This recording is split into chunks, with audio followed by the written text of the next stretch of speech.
were talking last week about some ideas around possibly separating out the Title IX piece and then everything else into one policy, since the investigative standards are different. Putting them all together but adding some more, or keeping them together but adding some more Title IX language, leaving this as is, or separating them, keeping the Title IX investigative procedures where they should be by law, and then maybe lowering, I don't want to say lowering, but that really having the others be what by law they should be, which really would be less of a standard than the Title IX standard. So is that a fair summary? Yeah, so having the Title IX requirements be the floor and everything else meet that standard. Yeah. Okay. When it comes to reporting. So Mr. Bullard and Mr. Lewis, if you all want to take it away, I was kind of summarizing. So we wanted to put this out to the group for discussion, and so they have. So we just to talk about, to think about. We don't have to make a decision today. We can set a separate policy meeting, but we did want to discuss with the group. So go ahead. Yeah, thank you. Yeah, Jarrell and I did have a couple of good discussions about it, and he's got some ideas that we're going to be looking at. I think he looked at some OCR decisions that have come out, one very recently, I think he said came out last week, where school systems had been reviewed by OCR. OCR gave some guidance as to what they like to see in your policies. So we're going to be looking at that together and talking about that in the coming days. But there are different ways to do it to get to the same place. And what I think we want to try to do is do something that works for everybody and protects everybody's rights while having a policy that is as easily understandable as can be for the administrators out in the schools who are actually trying to at least administer this, or at least start the process in these investigations. So with that, I don't know, Jarrell, if you have any other comments. I just was going to ask, what is OCR? Office and Civil Rights. Yeah, this In case people that are watching don't know what OCR is. Education. Yes. You typically access their decisions, like this case, was it even the North Carolina case you were looking at from this week, or is it? No, so I've broadened the scope of the policies that I've been reviewing. I know before we focused on a lot of the school systems within North Carolina, but I think it would be a good idea to cast a wider net from a nationwide standpoint, and looking almost like what any attorney would do. You have cases, Yeah. are they similar? Are they Precedent.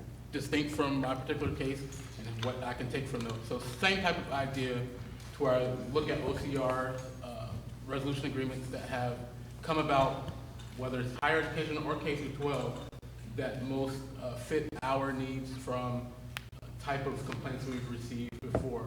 So I have spent the weekend reviewing, and there are two particular school systems that I think would be very helpful for what we're trying to do.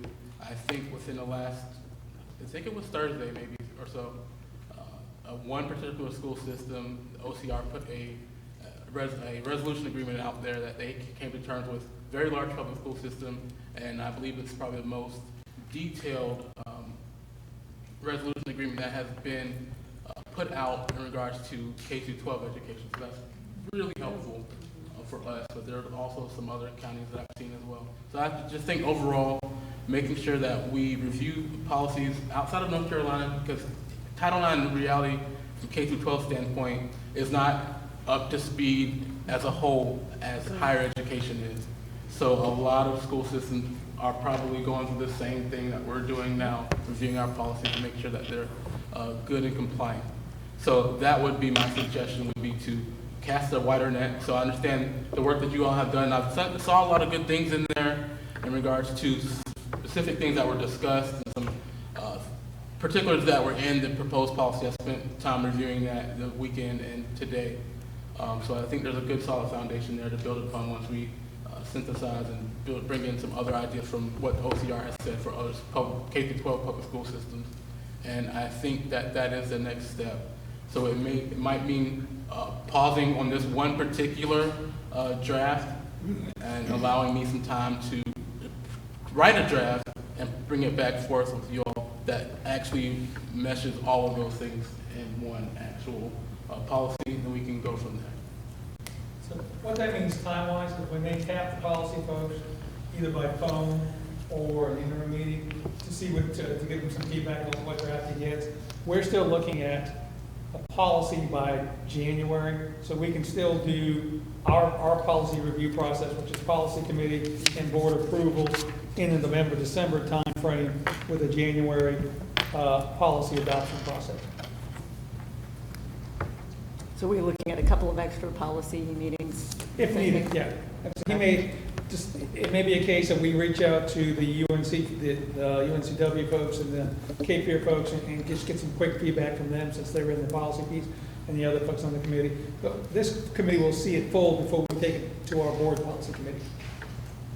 So that would probably be in the October, November timeframe. And you all talked, I'm sorry, I wasn't here last month, but I think you all talked about what you just said about kind of sussing out that what is really the school's Title IX investigation, which is part of that requirement federally, and making sure that we're really clear for folks that are reading that are not necessarily part of this group or part of the school system, understanding that investigations on a Title IX level in the schools is very different than criminal justice investigations or juvenile justice investigations, that there is no outcome that necessarily slams there's not going to be an outcome from that Title IX investigation that slams a jail cell. And I think that sometimes that frustrates people who are reading that and seeing investigation. They think they're synonymous with somebody being held accountable in a way that is behind a prison cell door. And that is not necessarily even the federal requirement or part of that investigative process for Title IX for schools. Correct. My role as Title IX director is not to put anyone in jail. I have no authority to do that. That is not what these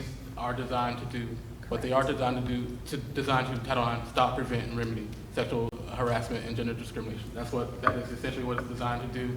So from the criminal perspective, that is a completely separate and distinct jurisdiction from what Title IX is. And we had talked about that as a group before We you did. came on, Jarrell, that we talked about the fact that the educational piece after this policy is completed is going to be tantamount to making sure that we are educating our community about what this is. Correct. So yes, my vision would be once there is a policy in place that meets those foundational levels, then we can build upon that. But it's definitely going to be hard to do all the trainings, all the supplemental work if we don't have a policy that works for the school system and its employees and its students. So. I think too, I know that, I think Mr. Bullard and I spoke that, and about what the NCSBA says that no other system in the state has a separate Title IX policy that they're aware of, but that doesn't mean that we can't be the first. Exactly. If this makes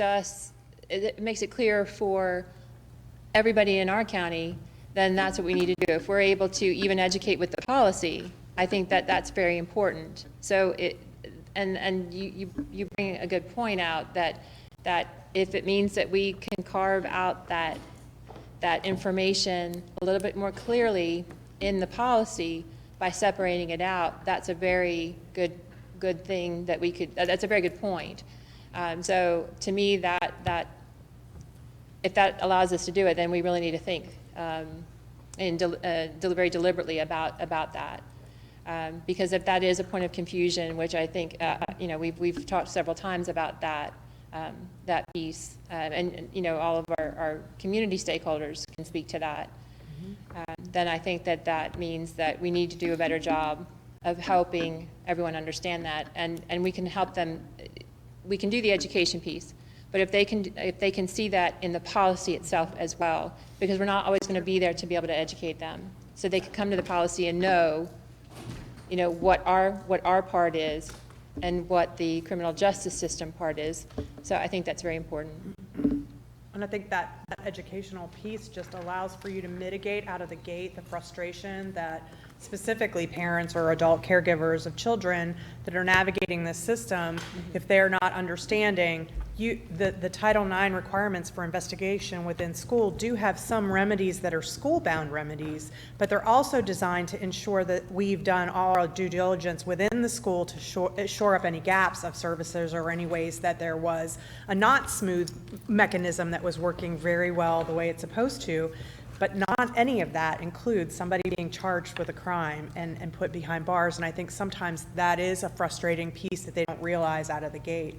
And so it'll be incumbent upon us to be sure that we do a good job of making sure everybody is educated as best we can to that process. Right. And I would also add in that there can be a lot of frustrations regarding outcomes of the Title IX case, but that's all. Also make sure that we have that support system in place for individual students, employees that are involved. Support is a big part of Title IX. It's not just stopping and preventing, but making sure that individuals have resources so they can continue to be a student or employee or a community member and be able to attend without any type of long-lasting effects. So that's another element that we definitely want to touch upon, the support services.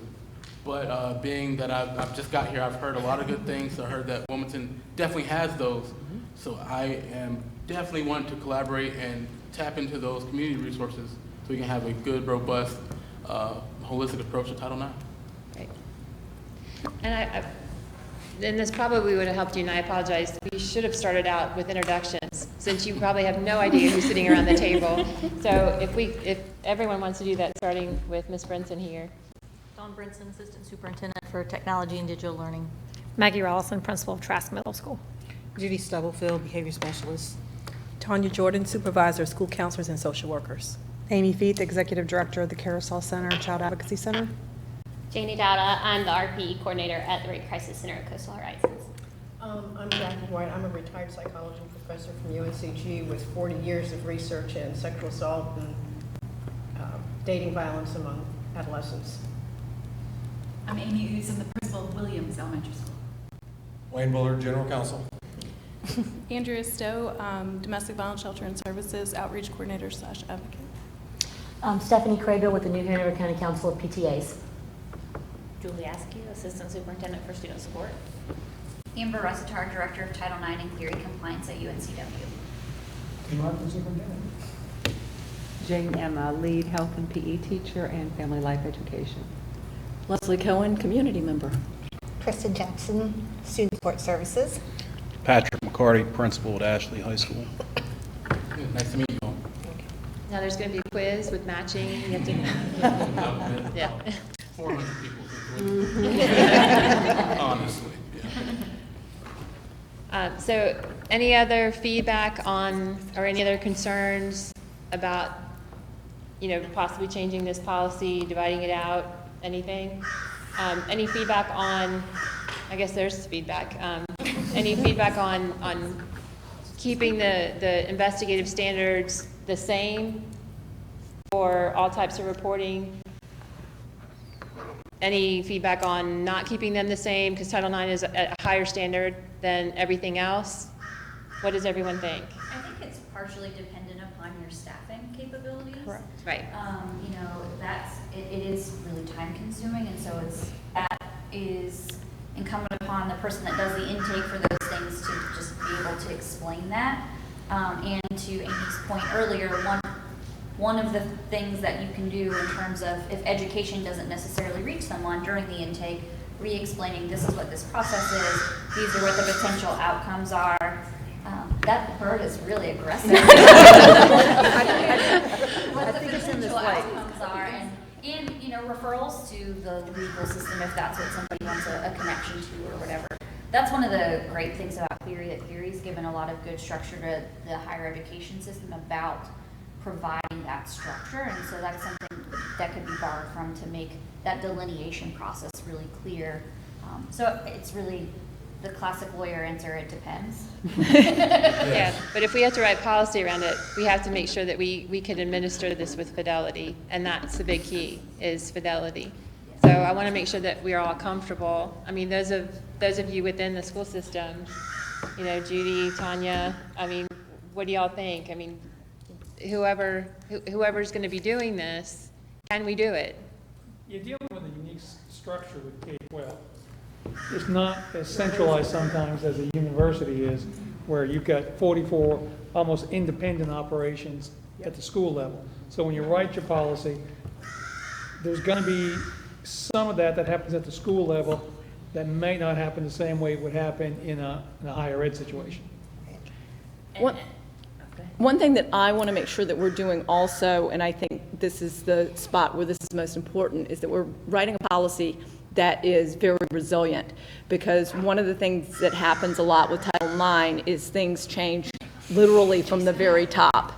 And depending on who is in the White House and who is Secretary of Education,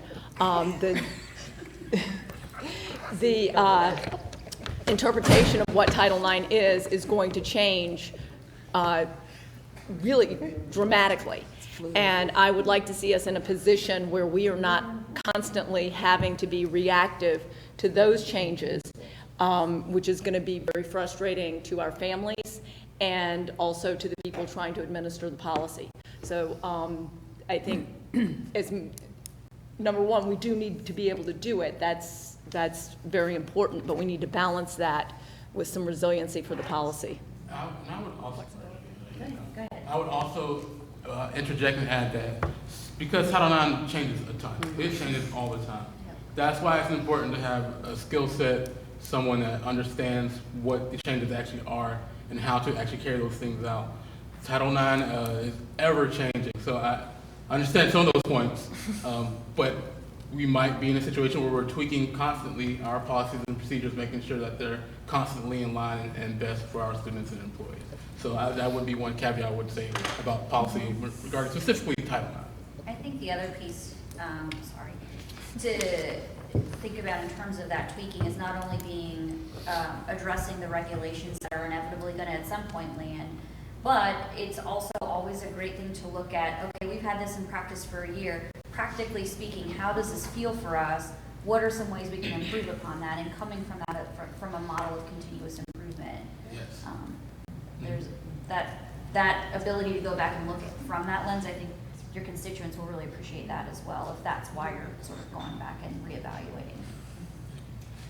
What I was going to share is I think our policy is only going to be as good as the implementation and the protocols that go with it. Mm-hmm. And if we lose time in our school settings with administrators trying to figure out which policy am I going to use for this situation, when really if our investigation process is similar enough and we're going to hold it to the highest of standards, then having, in my opinion, looking at the systematic way that we approach this and be as efficient and be as knowledgeable, then we need to have one process and then have navigation routes in that. But having confusion on the ground, because this has got to happen quickly, having confusion on which one do I use, where do I move forward, who do I call, who's my person for this, I think that's when we lose time and we aren't responding to the situations as efficiently as we need to. So just from my perspective, because a lot of those kind of conversations come to me routinely, and I just want to advocate that we have as simple a starting point for our folks in the schools as possible so that we get rolling very quickly. So they're not second guessing themselves. Is it fish? Is it bell? It's one thing, and we're going one way down the path. Okay. And I wanted to piggyback on that from the parents' point of view. The less policy, the less procedures that they have to go through in order to understand it and make a claim or file a report, the better off we are, because that leads to frustration, which leads to calling in our friends, to help the school system solve the problem. So as clean as it can be, the same with, you might have to go if then here, but to start the process the same for parents' point of view, I think would be really helpful. Well, because, and also sometimes when you get your first initial concern, you might not realize if it involves more than bullying specifically or harassment, and then as you investigate it grows more, then to have to jump to a different process or policy I think is going to be cumbersome, and it's going to lead to too much confusion, and when there's confusion, we are not going to be as responsive as we need to be, and then staff are not going to be confident in their responses. So and frustration leads to not always good behavior, mistakes, and lack of communication, all those things are going to happen. So well, I think you can still have, in my mind, you can still have two policies, because sometimes I think when you have one policy and you're trying to cram everything in that one policy, this is me, there's so many words to read, and you're blending so many things together that that may become cumbersome. You can still have one process that you follow, but you're taking two things and you're saying, well, you know, and it may be two different things. You know, it may be, you know, one incident generates two different, it's bullying and it's sexual harassment, two different things, same case. So you follow that one, you know, that one set of procedures, but it really is two policies. Or it could still be one. I'm just trying to think of, from a parental perspective, what do you want to read? If you're going to read up on the policy and you've got a 5-page policy, 6-page, 7-page policy, you know, that's overwhelming when you're in a stressful situation anyway. If we have 2 3-page policies, that might be a little bit easier to maneuver. So there, but you know, we've got time to think about that. The other thing to think about is to potentially just have like one reporting form and then let the school district funnel it where it needs to go. So that way, somebody that's not familiar with the policy doesn't have to say, yes, it meets this definition, so I need to fill out this form. But having a form, like we've got a discrimination, harassment, retaliation form. The right constituents all have it, and we make sure whoever needs to take it takes it. So that could be a way.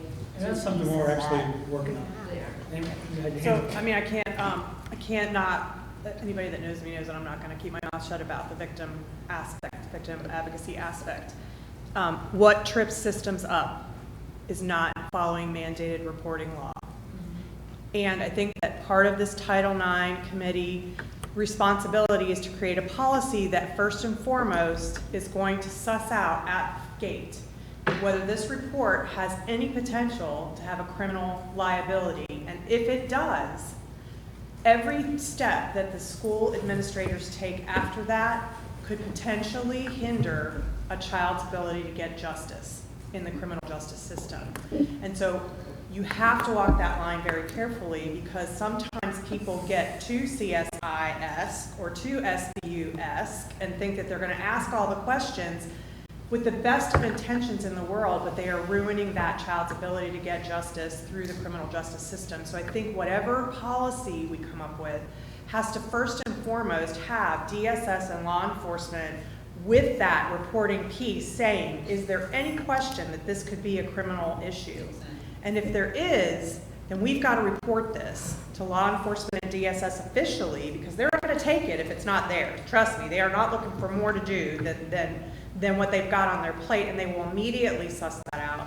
I know that a lot of times if it happens in school, or what you find out in school may not be a school issue but an out-of-school issue, I still always encourage people to report to DSS, because if they're not going to take it, they're going to refer it to the law enforcement jurisdiction. But I do think because you have SROs already in the schools, they should be part of that integral conversation at the gate of report, because we're not just talking about adult victims, we're talking about minor victims. And I think what trips us up is when we don't follow a law that's there meant to protect us and those children, to keep going and doing what we're supposed to do. I'm not saying don't investigate, I'm saying we've all talked about we may need to suspend a certain investigation until until that law enforcement piece gets far enough along that we're not going to hinder that child's ability to get justice and that perpetrator to be held truly accountable where they are put behind bars. And that is a very important piece of what we want as a community. So. Right. And Title IX, the law, OCR, they understand that. Sometimes investigations need to be paused when there's a criminal investigation going on at the same time. So when they're looking at timelines of, well, why did it take you 6 months to complete it? Well, law enforcement had it for 3 of those months or something like that. They completely understand those things. So yes, I piggyback on that, and that's something that I think that we would definitely be able to. And that's going to be your challenge, because if it's paused, then whatever internally that you have as you know, there's probably going to still be a piece that's like the safety plan piece that can be put in place right away. Just like you do for a CPS report, a Child Protective Service report, you have that safety plan in place while this investigation takes place. And I think that we don't want to stop doing that, but it does, you're absolutely right. We need to have a clear education to administrators. When is that line? When do we need to pause this so that we can make sure that law enforcement and DSS do their due diligence? And that's why we have you. Yeah. Yes. And we're working, as Dr. Markley, do you want to mention what you're saying? Yeah, we're actually implementing a system called Ethics 360. We're in the process of getting ready to roll that out, which is a general online reporting tool that'll collect the documentation. It also has an anonymous reporting feature, and so you can actually communicate back anonymously as well. So it'll collect all of those, then allow us to funnel those out to the appropriate person. And we'll bring that to a later meeting of this committee so you can see what that looks like. So I don't want to get too far off in the weeds there, but you bring up the SROs, and coming from outside the school system, I don't know, but I want to make sure that we are properly training our SROs in how they need to handle these situations as well, because the last thing we want to do is criminalize typical adolescent behavior or have them inadvertently ask the wrong questions, do the wrong, and stumble into a bad area. So I think this is another thing we need to address as we're talking about our education piece, because I just don't know what their training is in these areas. They actually have pretty extensive training to be an SRO. And I'll credit our sheriff's department. They do a better job than most on that training. But I'm happy to bring in they've got a new lieutenant in charge of that, and I'm sure he wouldn't mind coming and talking about what their training looks like. We can do a presentation on that at one of our meetings. Yeah, because I think that is an important piece too, Leslie. You're absolutely right, because not every case, like bullying, might not rise to the level of any kind of criminal justice issue. There may not have been an assault that would, resulted in bodily injury, where there is the advocacy for a victim of that kind of bullying that would have remedies through the criminal justice system that you need to advocate for. And probably, and I hope we never need this policy, frankly, that'd be great if we never needed to even utilize the policy, because we don't have behavior like that. But that's pie in the sky, obviously, what we'd love to work toward. But until then, we do have to have that opportunity that allows for us to balance. It's such a difficult and complex issue. But a victim will only get one chance to go through the system to hold a perpetrator accountable. And that's, one of the places that for advocates sitting at your table, we are really concerned about making sure that happens alongside of whatever we're doing to get intervention pieces for that victim and their families. One of the things I'd like to add is that for the first time that I'm here, 7 years on my way out, and Wayne Ballard, myself, and along with Wayne Bullard and the Child Crimes Unit supervisors, lieutenants, sergeant, and detectives all participated in a joint training.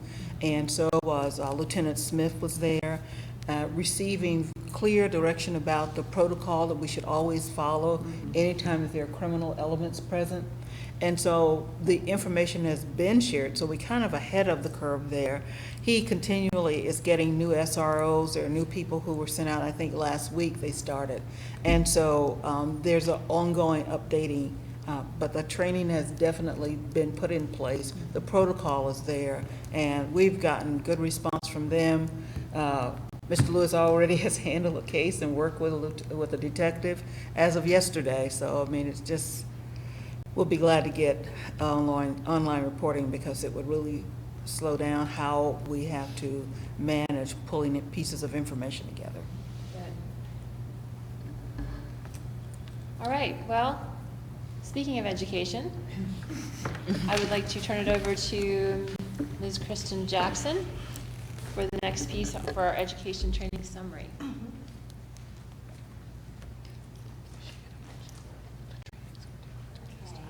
Ms. Eastep just wanted me to give a quick overview of where we are with the training.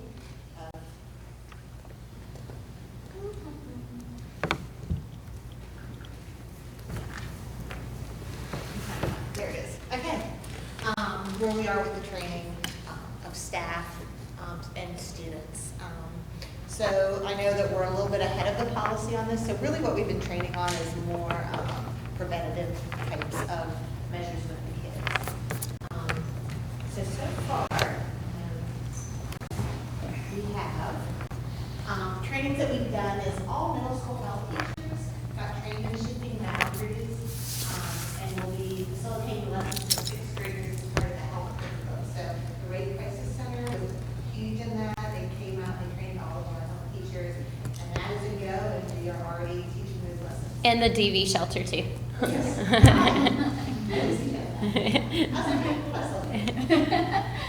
So we have that, that's done and already going. 100%, I'd just like to give a shout out to those teachers. 100% of all middle school health and PE teachers, well, it's typically the same, were at that training. And we started today, we were at Trask today, and Coach Rivenbark was owning it. He was doing great, so it's off to a good start. Janie and Jenna are going out to the schools and helping them facilitate this first time if they need help, so that they're more comfortable in the curriculum and also giving a little bit of fidelity to that. Kristen, can you give a 30-second overview on what shifting boundaries is? I'll let Janie. So it's just The elevator speech. it's just 4 lessons. We usually do like a Monday through a Thursday situation, depending on when they have health class. But lesson 1 starts with boundaries, talking about your own boundaries, talking about how other people have boundaries, do a few activities on how to express your boundaries. Lesson 2 is about flirting versus hurting. They watch a 20-minute video. It's really cringy, but it gets the point across how you might be flirting, and then it can go into hurting and how that is not appropriate. Lesson 3 goes into policy. We still go over the policy that we have right now in place, and then we go into what the report looks like. They take an example from an activity that we did, and they fill out the report, so they learn how to fill it out. They know what it looks like. They feel comfortable in the policy. And then lesson 4, they actually color a map of their school and answer some questions, and then we give that data from the maps that the kids colored back to the school system. So in a nutshell, a whole week, a lot is done, but the kids really enjoy it. So this year, we're just having the teachers implement it this year. So big stuff.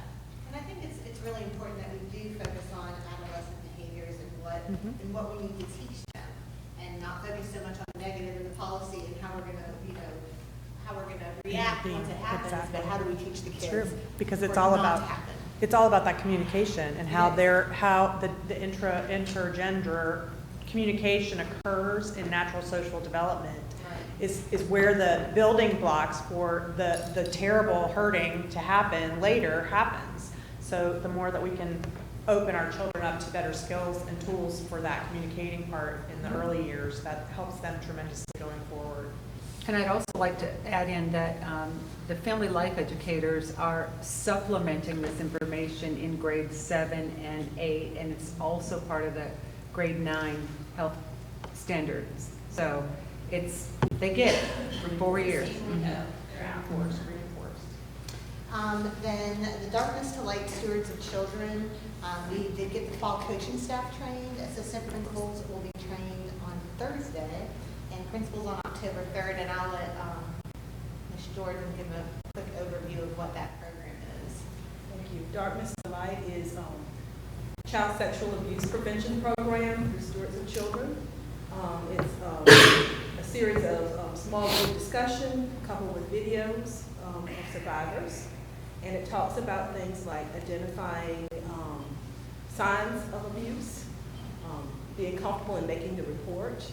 Also, one thing I think is particularly important for us here at the school system is also doing an environmental scan of your area, making sure that the interactions with adults and children, there are no one-on-one interactions, that any one-on-one actions that we have can be interruptible and observable, meaning that at any time someone can walk by and observe what's going on in a room with a child and adult, and also there are no locked doors that are always interruptible. And so that is in partnership with the Carousel Center, and they've been very generous in helping us train, and also they are writing grants to supply us with all the training books.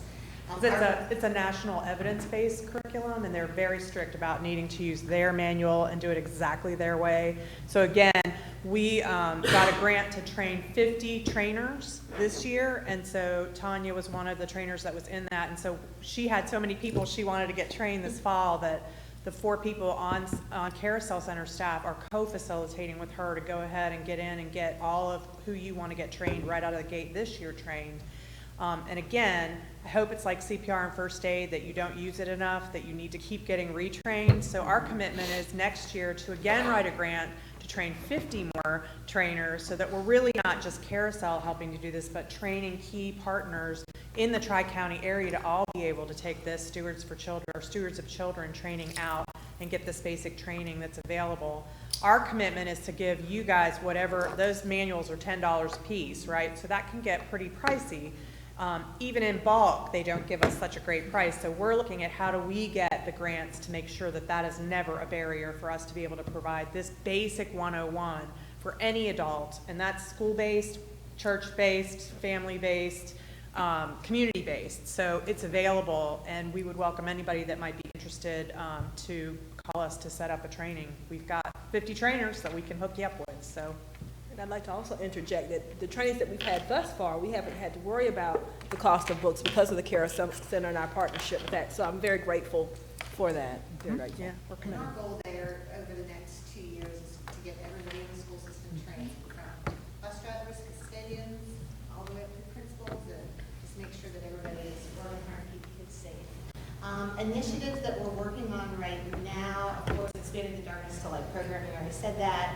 We're waiting on the policy for the Title IX training for school staff. We don't want to have to keep sending Jarrell out for that. But Janie and Jenna both went to a training called Bringing in the Bystander. Is that the name of it? Is that the right name? Okay. I couldn't remember if it was just, so I'm going to let them talk a little bit. This will be our next initiative, but they went for the training, but we also have to look at the cost perspective. Yeah. We went to New Hampshire, Durham, New Hampshire, in kind of the middle of nowhere last month. But it was actually a fantastic training. It's an initiative that was created by the University of New Hampshire there. Originally started as a college curriculum, which we're doing at Cape Fear currently. But we went to the High School Institute, and it's a 7-session program, but they actually gave us some ways to combine those lessons that you could get it down to 3 or 4 depending on availability.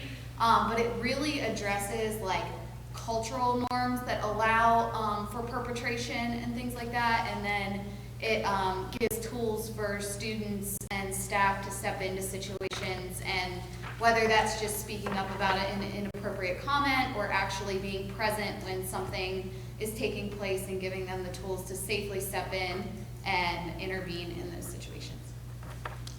So we're hoping that bring a great curriculum. And the program actually was really on board for possibly coming here and training our staff. They were really excited about that idea, so. So that was that with 8th grade. And then, we just have so many great partners. So we've already talked about the Carousel Center and the Rape Crisis Center and domestic violence. And so I know Andrea sent these videos to the C-STEP. And these were done by New Hanover High School students around dating violence. So one thing we wanted to show a couple of them, because this will be an initiative coming out of the Education Committee this year, is that we actually have the students in some classes make some of the videos for the students throughout the system. So Andrea, what do you know? I know that they did this. When did they do this? So the second one I did, I was excited to pick some of my favorites. Let's see, Nina was a senior, so probably 2 or 3 years ago. What happens is in the service learning class, they have like a Shark Tank where people get to pitch their causes that they're passionate about, and then the groups actually vote on which one gets to be that class's focus. And we've luckily had some pretty incredible students. And so one of the things that year is 2 of our students really pushed for dating violence to be that initiative. So throughout the whole week at Hanover, they developed their own PSAs. We had nothing to do with them, but they do make me like tear up as well as they're done. We're very lucky, Legacy, which was a pretty phenomenal young men's group over there, had already done a similar one through their work with communities and schools and our prevention specialist. So we kind of worked off of that, and they directed, came up with the content for that week. They did different activities. They ended up with a rally. They did a not so silent auction. But these played every morning, each day, for every class at Hanover. Again, students kind of created the entire thing by themselves. I didn't actually even see them until they were already playing. One of the teachers I collaborated with was like, "Have you seen these yet?" I'm like, "No," and sent them to me. And it was pretty amazing to see the content they were able to do. And we're hoping to do this for Title IX in the high schools this year. We're not sure how we're going to roll it out, but we wanted to show you an example.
Dr. Markley scared her.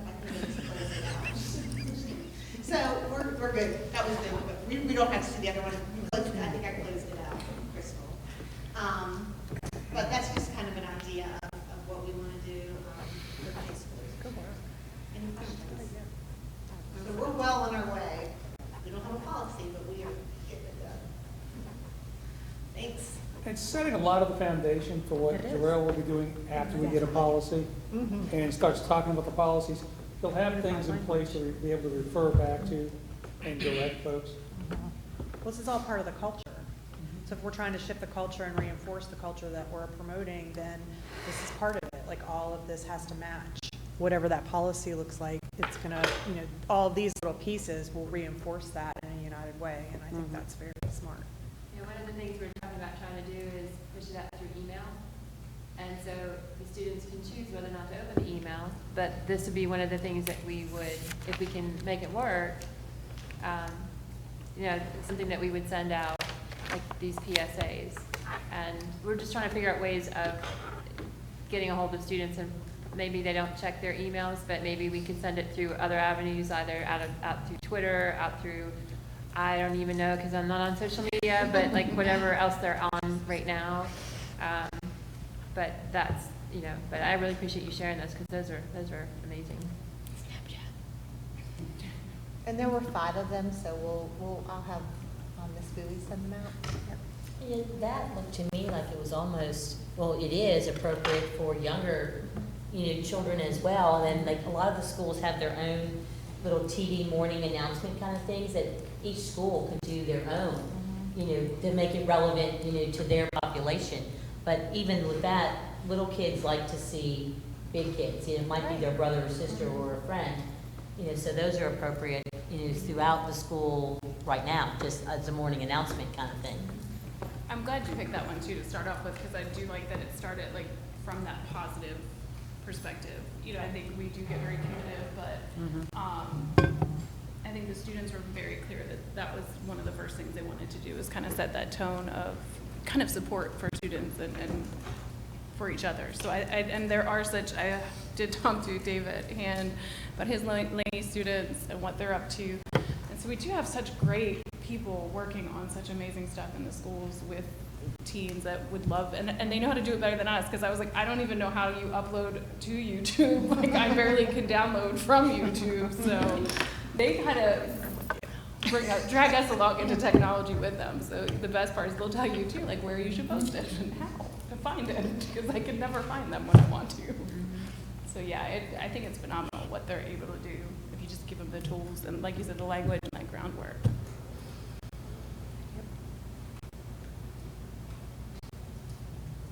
All right. Thank you. So the video's on, Michelle? Okay. All right, so next steps. And real simple, policy creation is rolling along. We'll come back in a month and we'll have a policy to look at. We'll do some interim pieces, maybe with a smaller policy committee. Education will keep rolling with what they're doing. My goal is by January to have a policy in place that we can start training on and move forward. Also, as this committee moves along, we're going to slowly turn it over to Mr. Lewis to take over that sort of chair role for this committee. But I'm going to give him another month or so to get his feet on the ground. I forgot. Yeah.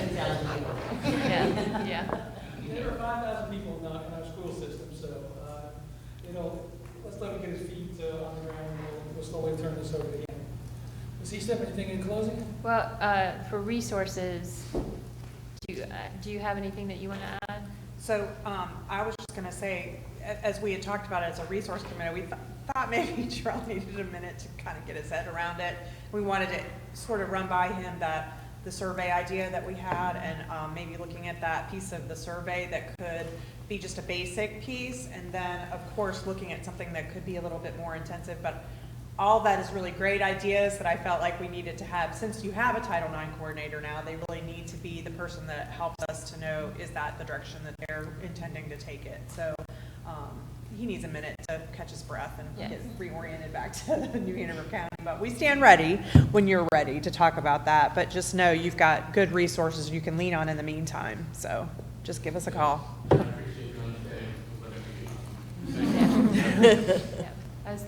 I wanted to have the whole group discussion this time and not break out into the subgroups so that, Mr. Lewis can get to know everyone and hear the discussion, hear what we're doing in education. But I'm thinking maybe next time we would probably do subcommittees if that is okay with the group and move forward, unless we need to have the policy discussion as a whole group, which we might, but we can talk about it. Yeah, we can talk about that, but yeah, for sure, the next meeting, I definitely am intending on having something on paper in place that everyone can review, so it might be more focused in a group setting as opposed to subcommittees, but, so that, in my vision, that would be the most overarching aspect of the next meeting. The policy that I'm able to help with draft with Wayne, and so you all can get eyes on that and where I got it from and the school systems I looked at. And is it possible to get that ahead of time so that we can actually like read it and have a conversation about it rather than trying to have, you guys direct us, look on page 2, letter A? That's one of the reasons why we pushed this back. Okay. We could have put something in front of you today, but it would have been very rough. So we'll take some time and we'll have that in place. Okay. Yeah, we really just wanted to give you the idea today and say, what do y'all think? Get your feedback, and then move forward with it next time. At some point, the policy was a Google Doc that everyone was supposed to be able to access, which technology didn't work out for some people, but if we could get back to that, I think it's nice because everyone can kind of give their comments and we don't have to do that in the meeting. And they can all be in one place. Just let me know 3 times or things if you want. Probably Kelly's got a lot. All right, folks, I want to thank everyone for coming, and Next meeting? Meeting date. Crystal, if we just continue with the same time every month, what's the date next month? October 21st?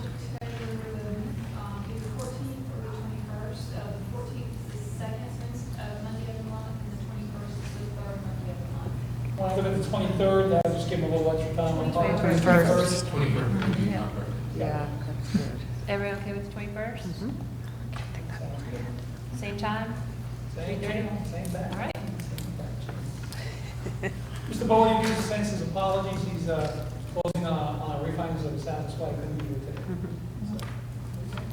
Bowyer. Oh. How dare he? I thought you said Bullard, I'm looking right at it. Yeah, Lawyer and Bullard are a little bit sometimes. Yeah. Welcome aboard. All right, Ms. Eastep has a few folks she wanted to say after to follow up on something else. Thank you, folks. Ready for some? Yep.